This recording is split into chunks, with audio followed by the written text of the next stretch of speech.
الحمد لله رب العالمين حمدا كثيرا طيبا مباركا فيه. أشهد أن لا إله إلا الله وحده لا شريك له وأشهد أن محمدا عبده ورسوله الكريم. اللهم صل وسلم على نبينا وسيدنا المصطفى محمد وعلى آله وأصحابه أجمعين. أما بعد، فيا عباد الله، أوصيكم وإياي بتقوى الله، فقد فاز المتقون. أعوذ بالله من الشيطان الرجيم. بسم الله الرحمن الرحيم. وأنفقوا مما رزقناكم من قبل أن يأتي أحدكم الموت فيقول ربي لولا أخرتني إلى أجل قريب فأصدق وأكن من الصالحين. صدق الله العظيم. Segala puji bagi Allah, kemudian salawat dan salam pada Rasulullah, pada keluarga dan seluruh sahabat-sahabatnya yang Allah muliakan insyaAllah, seluruh pengurus masjid dan semua jemaah Jumaat yang telah hadir memenuhi undangan Allah. Mudah-mudahan kehadiran kita menjadi pembela kita di hari kiamat nantinya insyaAllah. Jemaah melakukan Allah Subhanahu wa ta'ala, dalam mengarungi kehidupan, tentu kita tidak luput daripada penyesalan. Tidak ada orang yang hidup dengan sempurna. Pasti ada salah yang dilakukannya dan itu disesalinya. Makanya kadang-kadang orang ada yang melakukan kesalahan yang disesalinya, tapi bisa diperbaiki dalam waktu 1 jam saja. Rina model urung pegat salah, tapi dalam sejam karena jalan keluar. Contohnya orang-orang yang mungkin salah jalan, kena ajak bak tabah tempat, roh kata mau dah kampung lain. Nyan watai keputar ulang dalam sejam ka bak salam. Artinya dia sudah menemukan jalan keluarnya. Jadi dalam sejam akan selesai urusan. Ada model penyesalan dalam satu hari. Ketika orang-orang salah masak, dalam sioro katalah masak. Jadi untuk diperbaiki, yang payah preh tingah baru ke masak ada lain yang ged. Jadi yang ka salah ronyo ka ke salah.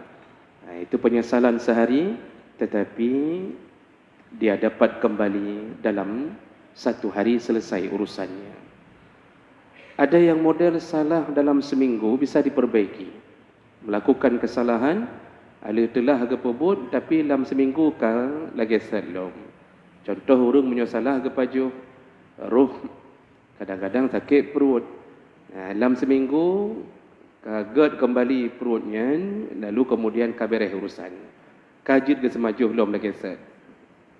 Nah, orang yang salah ke pebut, payah preh sibulin, baru ketemu lom lagi yang diinginkan.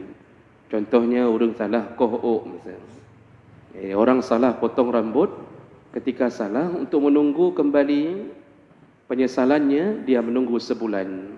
Sebulan agar ditimuh kembali oknya. Nah, model orang yang salah situn payah gepreh untuk diperbaiki.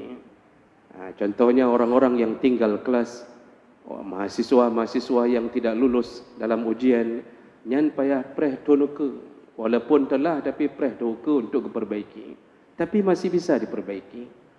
Ada orang yang menyesal seumur hidupnya. Salah kemekawin dengan orang yang salah, hana cocok dengan pilihan, nyan telah seumur hidup. Seumur hidup telah, walaupun mentang ngan, tetapi dia sesali hidupnya. Pakan roh ngan lakonya, pakan roh ngan lintunya, pakan roh ngan inangnya. Tapi bisa dia perbaiki ketika meninggal salah satunya. Yang penyesalan seumur hidup. Tetapi Masya Allah, ada satu penyesalan yang tidak pernah bisa diperbaiki. Tidak pernah bisa diulangi. Tidak ada jalan keluarnya. Apa dia? Mereka yang mati tidak sempat melakukan amal saleh di atas dunia. Begitu mati, maka semua permintaannya ditolak oleh Allah Subhanahu wa taala. Mereka ingin hidup kembali ke atas dunia untuk mengulangi amal salehnya. Allah tidak izinkan sekalipun.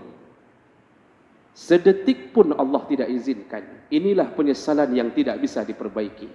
Yang lain mandum je dah perbaiki. Tapi bud meninggal itu, kemudian hanaruh tapubut amal saleh dalam dunianya, maka menyesallah dia selama-lama. Jadi kan seumur hidup, tapi selama-lama. Maka jemaah melakukan Allah Subhanahu Wa Taala, berhati-hatilah. Orang-orang yang hari ini meremehkan amal salehnya, ketika diberi kesempatan oleh Allah Subhanahu Wa Taala, dia tidak berbuat. Cukup panjang watai gebi dah Allah. Kadang-kadang alih masa balik, tanya tak pubut maksiat, gebi watai dia Allah untuk taubat. Hanaruh tak taubat-taubat. Maka ketika dia meninggal dunia, tidak akan pernah Allah berikan izin untuk kembali ke atas dunia. Makanya Nabi SAW, begitu juga dengan ayat-ayat Al-Quran, menceritakan sedikit di antara orang-orang yang menyesali kehidupannya ketika dia setelah meninggal dunia. Di antaranya, yang pertama hadis Nabi yang menceritakan tentang orang yang meninggal dunia ingin kembali ke dunia untuk melakukan salat 2 rakaat. Berdasarkan hadis dari Abu Hurairah radhiyallahu anhu, hadis riwayat Tabrani dengan derajat yang hasan. Rasulullah sallallahu alaihi wasallam melewati satu kuburan. Marra Rasulullah sallallahu alaihi wasallam biqabrin. Ketika Rasulullah melewati satu kuburan, lalu kemudian Rasulullah bertanya kepada sahabat, "Man sahibu hadzal qabr?" Siapa yang berada di dalam kubur ini? Kata Rasulullah. Nyo kubur sohonyo, kata-katanya oleh Nabi sallallahu alaihi wasallam. Maka sahabat menjawab, sahibuhu fulan ya Rasulullah. Ini kuburannya fulan ya Rasulullah. Tidak disebutkan namanya dalam hadis. Lalu kemudian kata Rasulullah sallallahu alaihi wasallam, ketahuilah wahai sahabat-sahabatku, raka'atani khafifatani bima takhirun wa tanfiluna biha ahabbu ilaihi min baqiyati dunyakum.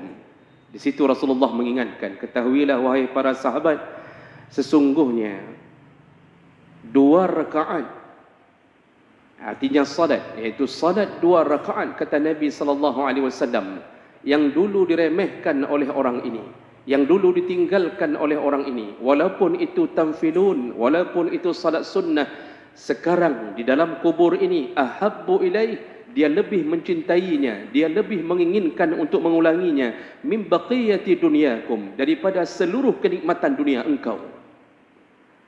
Yang gekeun li Nabi sallallahu alaihi wasallam, ada orang-orang yang telah berada di dalam kuburnya lalu merindukan untuk kembali ke dunia. Untuk apa? Untuk melakukan salat 2 rakaat. Walaupun itu salat sunnah. Yang orangnya tak remehkan salat sunnah, yang wajib memang kan luar biasa tuntunan Allah untuk melakukannya. Yang menyota tinggal cit punca dosa yang kejahilan. Tapi ada orang yang kadang-kadang sudah melakukan yang wajib, tapi tidak melakukan yang sunnah, itu pun dirindukannya. Kata Nabi sallallahu alaihi wasallam. Dulu kita kadang-kadang di atas dunia, sebelum meninggal dunia, diminta oleh Allah lakukanlah salat-salat sunnah rawatib, lakukanlah qabliyah, lakukanlah ba'diyah, tapi hana ada pun tajak masjid, kemudian taduk bak sago bintih, hana ada pun bak qabliyah, ada semayang langsung tahu masjid menyotawo tak pun di rumah. Kadang-kadang hana ada pun dalam masjid, hana ada pun di rumah, hana ada pun, tidak pernah melakukan qabliyah dan ba'diyah. Malam hari kita tidak pernah bangun melakukan salat tahajud 2 rakaat. Pada pagi hari setelah terbitnya matahari, kita pun tidak pernah mendirikan salat duha. Kita remehkan, lalu kita mengatakan bahawa alah mesmayang sunnah pi. Kenapa ada syah menyohanda tertinggai? Pegekan di Nabi. Orang yang di dalam kubur ini, mereka minta kembali ke dunia untuk menambah amalnya dengan melakukan salat sunnah 2 rakaat. Inilah penyesalan yang tidak pernah kembali diizinkan Allah. Hanali, kata Nabi, tidak lagi diizinkan. Maka segolom yang terjadi, sebelum itu terjadi, maka lakukanlah salat-salat sunnah. Yang wajib memang sudah wajib, tapi berusahalah menghiasi amal dengan salat sunnah. Cukup banyak yang kita tinggalkan. Orang hanya dipeduli tentang kehidupannya. Kadang-kadang kagaduh dengan dunia sehingga tidak sempat melakukan duha 1 rakaat pun. 2 rakaat pun tidak sempat melakukannya.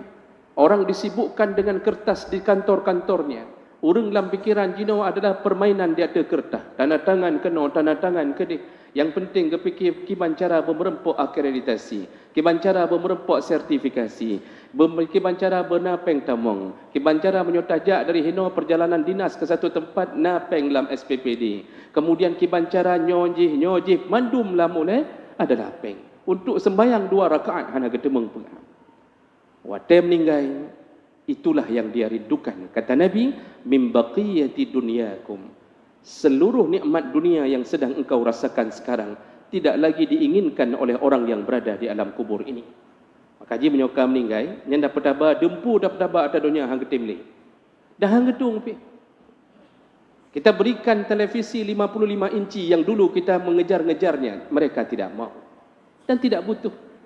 Kita berikan motor yang terindah, kita berikan mobil yang termahal, kita berikan dunia dengan penuh emas di dalamnya. Mereka menolaknya. Yang mereka inginkan apa? Salat 2 rakaat. Karena mereka tahu hakikat kehidupan setelah meninggal dunia. Itu contoh pertama yang Nabi katakan, telah urang hantom jid diperbaiki adalah ba'bud hana tom ke semayang atau hang getim semayang dalam dunia. Ini yang contoh pertama. Kemudian Allah Subhanahu wa taala menggambarkan orang-orang yang menyesal berikutnya, yaitu orang-orang yang kembali merindukan untuk hidup di dunia, yaitu untuk bersedekah. Allah gambarkan dalam surat Al-Munafiqun ayat 10, kata Allah, wa anfiqu mimma razaqnakum min qabli an ya'tiya ahadakumul maut fayaqula rabbi laula akhartani ila ajalin qarib fa asaddaqa wa akum minas salihin. Allah menceritakan bahawa bersedekahlah, kata Allah, sesegera mungkin sebelum datangnya kematian kepadamu. Maka ketika seseorang didatangi oleh malaikat maut, ketika nampak malaikat maut di hadapan matanya, lalu kemudian dia berkata kepada malaikat maut, dan itu permintaannya kepada Allah, apa katanya? Laula akhartani ila ajalin qarib. Ya Allah, jadna pesuk matinya 5 minit ya Allah. 5 minit mentang ya Allah. Dia pegah siat bak malaikat maut, bek gecabut jino 5 minit dulu ke wate ya Allah. Nyan permintaan orang yang mau meninggal dunia. Detik-detik sakaratul mautnya. Siapa mereka? Mereka yang dulu tidak pernah bersedekah atau sedikit sekali bersedekah. Lalu dia melanjutkan perkataannya dengan mengatakan fa asaddaqa. Biarkan aku bersedekah ya Allah. Jadi gila ke wate 5 menit untuk gebalik bak keluarga, lalu mungkin akan gepegah bak perumah ke, gepegah bak anak ke, ne tolong cok harta ayah, tolong sedekah ke panti asuhan, tolong jok ke anak yatim, tolong jok ke tetangga getanyo yang hantam tak permen lawitnya, tolong belikan beras untuk fulan, tolong sedekahkan ini, tolong itu, tolong ini. Dia minta waktu 5 menit untuk bersedekah. Masya Allah, Allah tidak berikan lagi waktu itu. Iza jaa ajaluhum la yastakhiruna sa'ata wa la yastaqdimun. Ketika sudah datang waktu ajal, tidak diurut, tidak dimundurkan sedikit pun, juga tidak bisa dimajukan sedikit pun. Maka itu hanya ucapan kalimat orang yang menyesal. Makanya menyesallah orang-orang yang diberi kesempatan hari ini untuk mengeluarkan hartanya kepada Allah, tapi mereka tidak mengeluarkannya. Menyesallah orang-orang yang hari ini ketika diberi rezeki oleh Allah, lalu kemudian dia menolak untuk berkurban setiap tahunnya. Gebi wate dia Allah. Ni tip tun gelake wate dia Allah. Gebi rezeki dia Allah tip tun kurban kata Nabi. Kurban yang kan semua dek siga. Kurban yang disuruh oleh agama kita setiap tahun. Lil qadir alaiha, bagi yang mampu. Makruh. Orang-orang yang na rezeki hana ke kurban makruh. Dan itu adalah kesepakatan jumhur ulama selain mazhab Hanafi.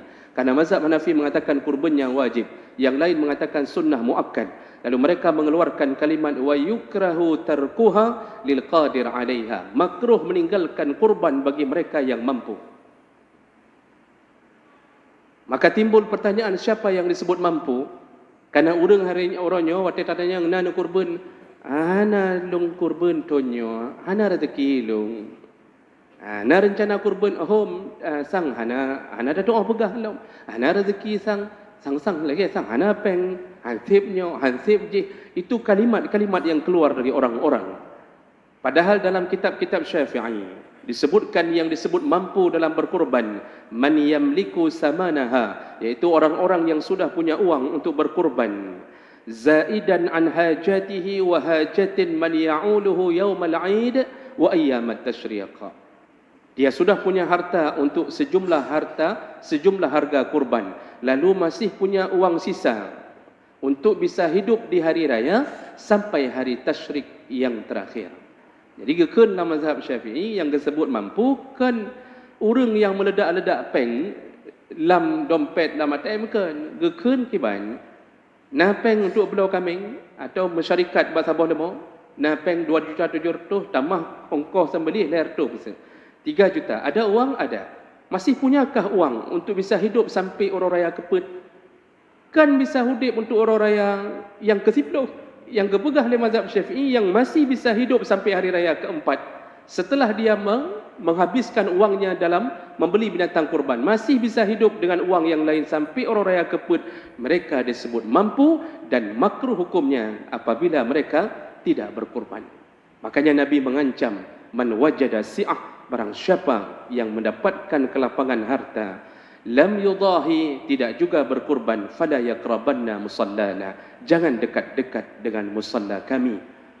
Padahal Nabi gedakwahkan titik urang kepegah, datanglah ke musalla, datanglah ke masjid. Tapi bagi orang yang hendak kurban, baik kena, baik rap-rap kena.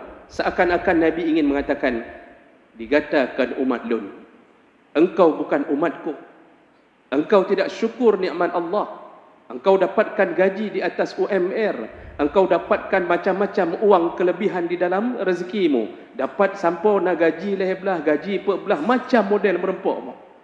Tapi ketika watai kurban, hana sedekah ke Allah melalui kurban, nanti waktu meninggal dunia, dan mereka hari ini yang telah berada di alam kubur, mereka semua meminta-minta kepada Allah, izinkan kami kembali ke dunia ya Allah, untuk bersedekah kembali ya Allah, izinkan kami kembali ke dunia ya Allah. Nyoton kurban, bahkan mau kurban long nak kurban 10 boh ke ya Allah. Nyan permintaan so urang yang hantam kurban watai udik.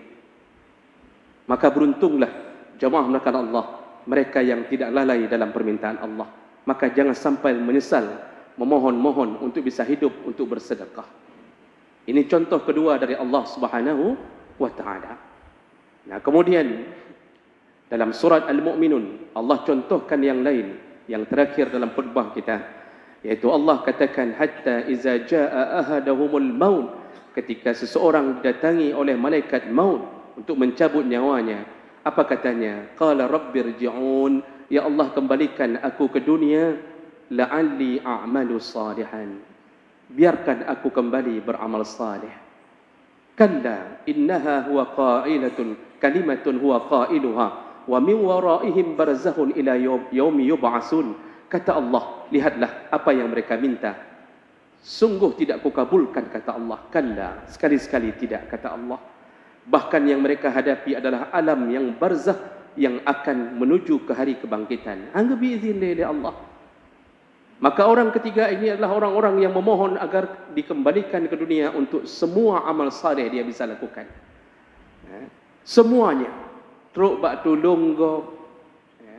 Nyan gemohon ba Allah nabi izin ya Allah siat lo ne atis donya lo ne perbaiki tenda go, lo ne perbereh ane go, lo ne nyo lo ne je hanggebi lewat ya Allah. Inilah manusia yang menyesali.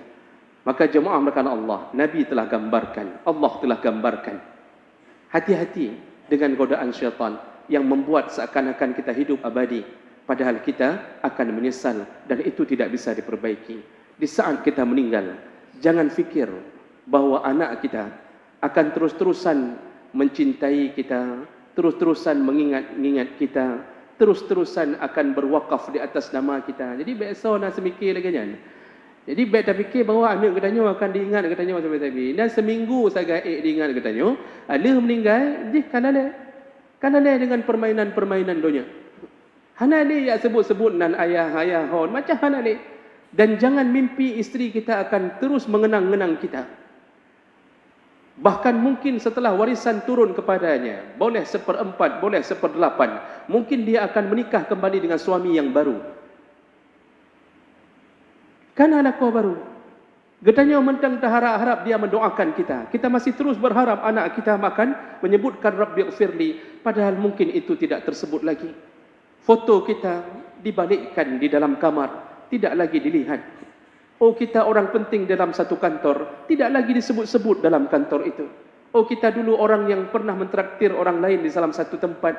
Apakah mereka akan terus mengingat kita? Tidak. Mereka punya teman yang baru. Mereka akan bercengkrama dengan orang-orang yang baru. Hanalinan getanyo lam babah urungnya. Tinggallah satu hanya yang mencintai kita selama-lama. Apa dia? Amal saleh. Hanya amal saleh. Jangan tertipu dengan dunia.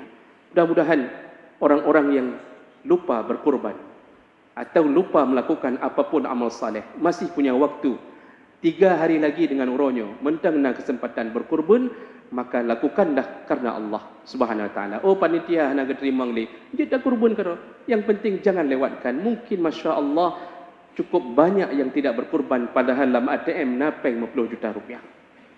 Maka apa yang terjadi? Allah akan cabut keberkahan hartanya.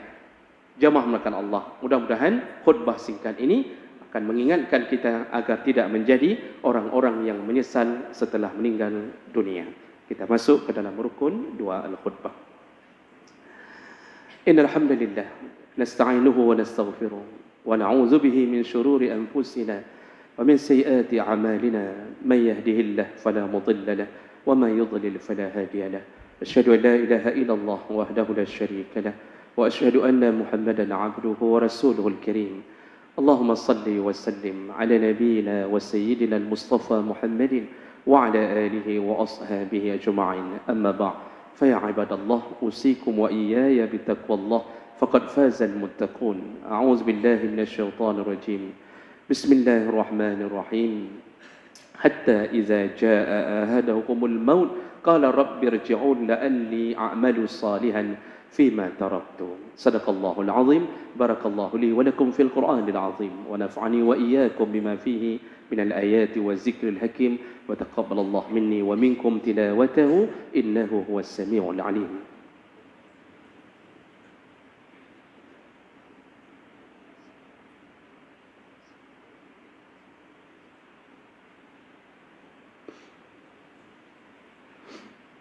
الحمد لله رب العالمين وبه نستعين على أمور الدنيا والدين. أشهد أن لا إله إلا الله وحده لا شريك له وأشهد أن محمدا عبده ورسوله الكريم. اللهم صل وسلم على نبينا وسيدنا المصطفى محمد وعلى آله وأصحابه أجمعين. أما بعد فيا عباد الله اتقوا الله حق تقاته ولا تموتن إلا وأنتم مسلمون. أعوذ بالله من الشيطان الرجيم. بسم الله الرحمن الرحيم. إن الله وملائكته يصلون على النبي يا أيها الذين آمنوا صلوا عليه وسلموا تسليما. اللهم اغفر للمسلمين والمسلمات والمؤمنين والمؤمنات الأحياء منهم والأموات وتابع بيننا وبينهم بالخيرات وتقبل يا سميع قريب مجيب الدعوات. اللهم أعنا على ذكرك وشكرك وحسن عبادتك. ربنا آتنا في الدنيا حسنة وفي الآخرة حسنة وقنا عذاب النار. والحمد لله رب العالمين ولذكر الله أكبر والله يعلم ما تصنعون. وقيموا الصلاة.